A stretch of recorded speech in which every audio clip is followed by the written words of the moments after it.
Assalamualaikum warahmatullahi wabarakatuh. Baik, perkenalkan kami dari kelompok 2 bersama saya sendiri, yaitu Cynthia Putri Ativiani dengan NIM 20211201, dan bersama rekan saya Rani Cornelia Prawardhani dengan NIM 20211209. Baik. Di sini kami akan mempresentasikan hasil diskusi kami mengenai bab 2, yaitu memahami strategi sistem pengendalian manajemen. Di sini kami akan membahas tentang tujuan, konsep strategi, strategi tingkat korporat, dan juga strategi unit bisnis. Kemudian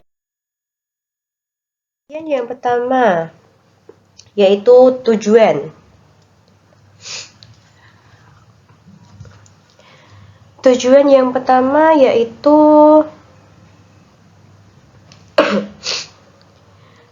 profitabilitas. Nah, mengapa sih tujuan yang pertama itu profitabilitas? Pastilah setiap perusahaan yang berjalan ini akan menargetkan profitabilitas yang tinggi, sehingga membuat investor, calon investor, calon kreditur, debitur itu mau meminjamkan modalnya, mau menanamkan modalnya ke perusahaan. Nah, apa sih profitabilitas itu? Nah, profitabilitas itu adalah kemampuan perusahaan dalam mencari keuntungan atau laba dalam suatu periode tertentu. Menurut Kashmir tahun 2019. Kemudian jenis-jenis profitabilitas yaitu ada 5. Yang pertama ada gross profit margin, net profit margin, return on investment, dan yang kelima ada return on equity. Kemudian, apa aja manfaat profitabilitas? Yang pertama, mengetahui posisi laba perusahaan sebelumnya dibandingkan dengan tahun sekarang. Kemudian yang kedua, mengetahui pertumbuhan laba dari waktu ke waktu, menginformasikan jumlah laba bersih perusahaan setelah dipotong pajak.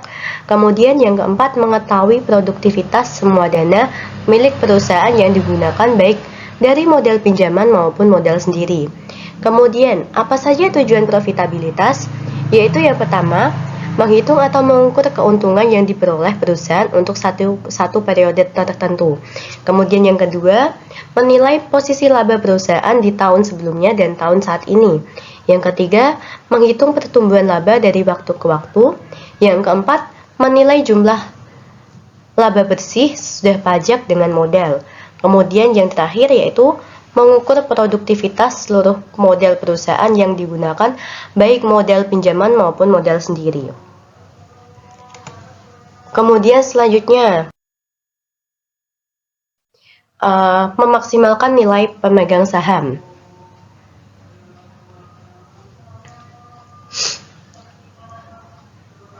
Memaksimalkan nilai pemegang saham diyakini bahwa mencapai tingkat laba yang memuaskan adalah cara yang lebih baik dalam menetapkan tujuan perusahaan.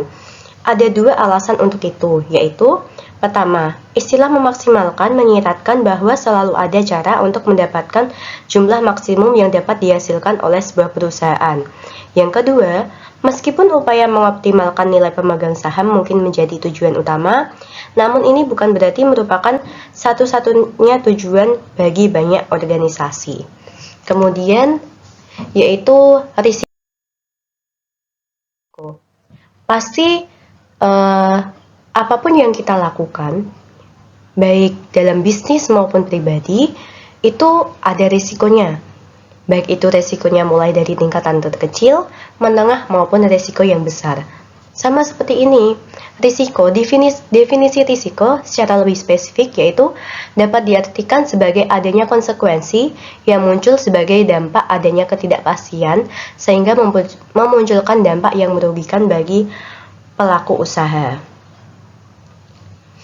Nah, jenis-jenis risiko dalam bisnis itu ada beberapa. Yang pertama ada risiko strategik, kemudian risiko kepatuhan, risiko operasional, risiko finansial, dan ada risiko reputasional.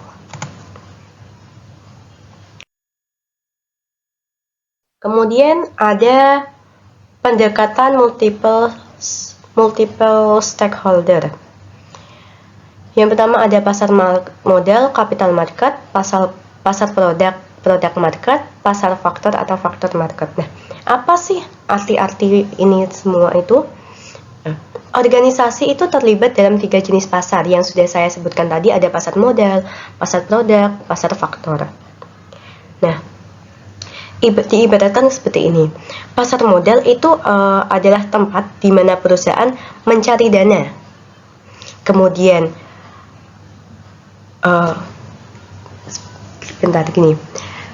maksud dari perusahaan mencari dana di pasar modal itu, di pasar modal itu banyak sekali investor-investor, sehingga jika perusahaan ingin mengembangkan usahanya, itu dia akan ke pasar modal untuk mencari dana. Nah, kemudian yang kedua ada pasar produk, di mana ini perusahaan menjual barang dan jasa di tempat ini, sehingga di pasar produk ini adalah tempat berkumpulnya konsumen-konsumen.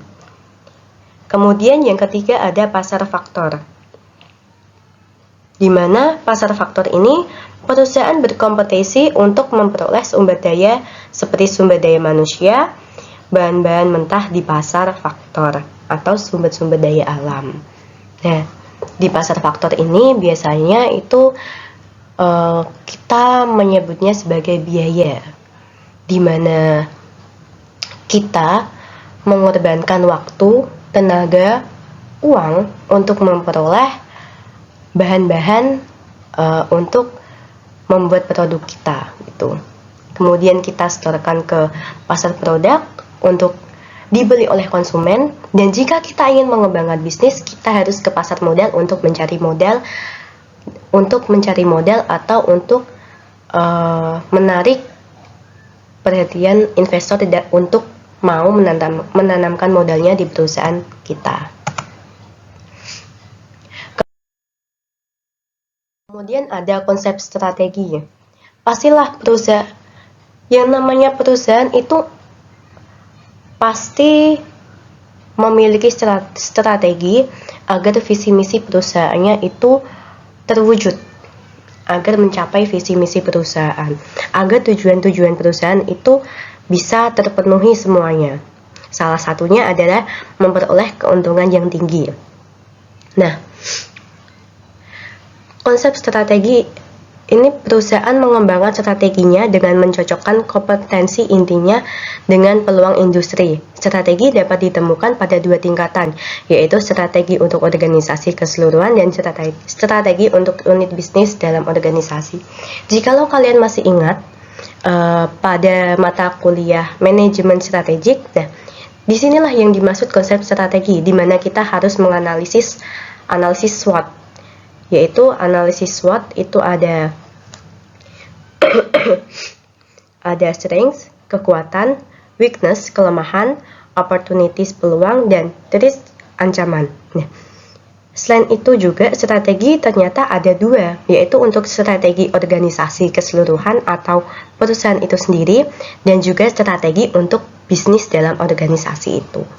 Kemudian selanjutnya akan dijelaskan oleh rekan saya Rani. Strategi tingkat korporat. Strategi korporat mengenai keberadaan di tengah-tengah bauran bisnis yang tepat. Oleh karena itu, strategi korporat lebih berkenan dengan pertanyaan gimana sebaiknya bersaing dan bukannya bagaimana bersaing dalam industri tertentu, yang merupakan strategi unit bisnis. Pada tingkat korporat, masalahnya adalah definisi bisnis di mana perusahaan akan berpartisipasi, penugasan sumber daya antar bisnis-bisnis tersebut. Analisis strategi tingkat korporat menghasilkan keputusan yang melibatkan bisnis yang akan ditambah, bisnis yang akan dipertahankan, bisnis yang akan ditekankan, bisnis yang akan dikurangi perhatiannya, dan bisnis yang divestasi atau dijual. Perusahaan dengan industri tunggal berhubungan dengan jumlah industri di mana perusahaan tersebut beroperasi. Pada satu ekstrem, perusahaan mungkin memiliki komitmen total pada satu industri. Perusahaan yang menggunakan strategi industri tunggal meliputi Maytag atau peralatan rumah tangga besar, Wrigley atau permen karet, Perdue Farm atau Ungas, dan Nucor atau baja. Perusahaan industri tunggal menggunakan kompetensi intinya untuk mencapai pertumbuhan dalam industri tersebut. Berikutnya, perusahaan dengan diversifikasi yang berhubungan. Kelompok lain terdiri dari perusahaan yang beroperasi dalam sejumlah industri dan bisnisnya saling berhubungan lain melalui sinergi operasi. Sinergi operasi terdiri dari dua jenis hubungan lintas unit biasa. Pertama, kemampuan untuk membagi sumber daya umum. Yang kedua, kemampuan untuk membagi kompetensi inti umum. Salah satu cara dengan mana perusahaan dengan diversifikasi yang berhubungan menciptakan sinergi operasi adalah dengan membuat dua atau lebih unit bisnis menggunakan sumber daya yang sama, seperti kekuatan penjualan fasilitas manufaktur dan fungsi perbekalan. Perusahaan dengan diversifikasi yang tidak berhubungan. Pada ekstrim yang lain, ada perusahaan seperti Textron yang beroperasi dalam sejumlah industri yang berbeda. Di sini, hal tersebut mengacu pada sinergi operasi lintas bisnis yang didasarkan pada kompetensi inti dan pada pembagian sumber daya yang umum. Dalam kasus Textron, kecuali dalam hal transaksi kayak Kesang, bisnisnya hanya memiliki sedikit sekali kesamaan umum. Hanya ada sedikit sinergi operasi lintas unit bisnis dalam Textron. Markas besar Textron berfungsi seperti perusahaan induk atau holding company yang memberikan pinjaman uang kepada unit bisnis yang diperkirakan akan menghasilkan pengembangan uang yang tinggi. Selanjutnya, kompetensi inti dan diversifikasi korporat. Secara rata-rata, perusahaan dengan diversifikasi yang berhubungan mencapai kinerja tertinggi, perusahaan dengan industri tunggal mencapai kinerja terbaik kedua, dan perusahaan dengan diversifikasi yang tidak berhubungan tidak mencapai kinerja baik dalam jangka waktu panjang. Hal ini disebabkan karena markas besar korporat dalam perusahaan dengan diversifikasi yang berhubungan mempunyai kemampuan untuk mentransfer kompetensi inti dari satu unit bisnis ke unit bisnis yang lain. Kompetensi ini adalah kemampuan yang menggunakan oleh perusahaan untuk mencapai kinerja yang lebih tinggi dan menambah nilai signifikan bagi pelanggan. Oleh karena itu, pertumbuhan berbasis kompetensi dan diversifikasi mempunyai potensi untuk berhasil. Selanjutnya, implikasi dan desain sistem pengendalian. Strategi korporat, satu rangkaian dengan strategi industri tunggal di satu ujung spektrum dan diversifikasi yang tidak berhubungan di ujung lain, atau diversifikasi yang berhubungan ada di tengah spektrum. Banyak perusahaan tidak sesuai bila digolongkan ke salah satu dari tiga kelas ini. Walaupun demikian, hampir semua perusahaan dapat diklasifikasi di sepanjang rangkaian tersebut. Lokasi perusahaan pada rangkaian ini tergantung pada tingkat dan jenis diversifikasinya. Syarat perencanaan dan pengendalian perusahaan yang menggunakan strategi diversifikasi tingkat korporat, yaitu tingkat dan jenis diversifikasi begitu berbeda.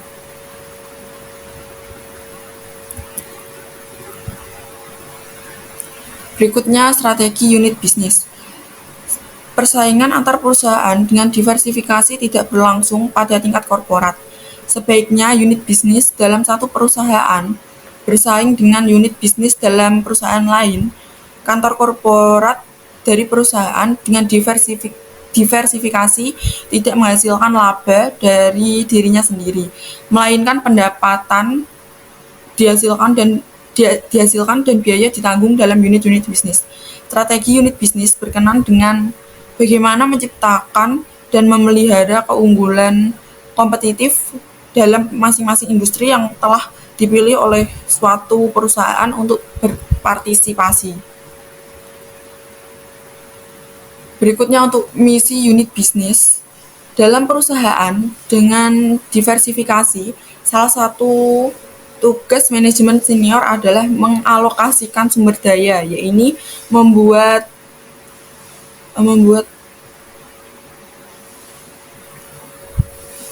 keputusan mengenai penggunaan kas yang dihasilkan dari beberapa unit bisnis untuk mendanai pertumbuhan dalam unit bisnis lain.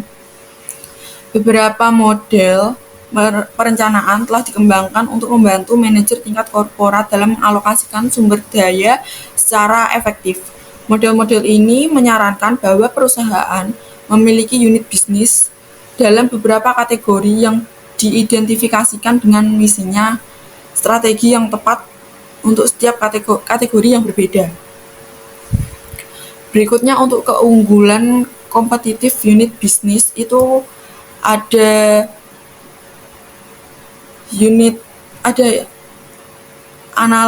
analisis industri dan keunggulan bersaing generik.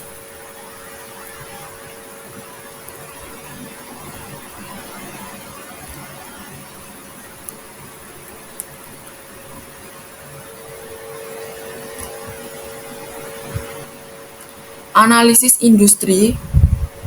Penelitian mengungkapkan peran penting yang dimainkan oleh kondisi industri dalam kinerja perusahaan individu. Studi menunjukkan bahwa rata-rata profitabilitas industri sejauh ini merupakan prediktor paling signifikan dari kinerja perusahaan-perusahaan. Menurut Porter, struktur industri harus dianalisis terkait dengan kekuasaan kolektif dari 5 kekuatan persaingan. Yang pertama, intensitas persaingan di antara para pesaing yang ada. Yang kedua, daya tawar pelanggan. Yang ketiga, daya tawar pemasok. Yang keempat, ancaman dari barang substitusi. Yang kelima, ancaman pendatang baru yang masuk industri. Selanjutnya untuk keunggulan bersaing generik. Analisis 5 kekuatan merupakan titik awal untuk mengembangkan keunggulan persaingan karena ini membantu mengidentifikasi kesempatan dan ancaman dalam lingkungan eksternal. Dengan pemahaman ini, Porter mengklaim bahwa unit bisnis memiliki 2 cara generik untuk merespon terhadap kesempatan dalam lingkungan eksternal dan mengembangkan keunggulan kompetitif yang berkesinambungan, yaitu biaya rendah dan diferensiasi. Biaya rendah kepemimpinan biaya dapat diperoleh melalui beberapa pendekatan seperti skala ekonomi dalam produksi, dampak kurva belajar, pengendalian biaya yang ketat, dan minimalisasi biaya. Atau dalam beberapa area seperti penelitian dan pengembangan jasa, tenaga penjualan, atau periklanan. Diferensiasi fokus utama strategi ini adalah melakukan diferensiasi penawaran produk yang dihasilkan oleh unit bisnis, sehingga menciptakan sesuatu yang dipandang oleh pelanggan sebagai suatu yang unik.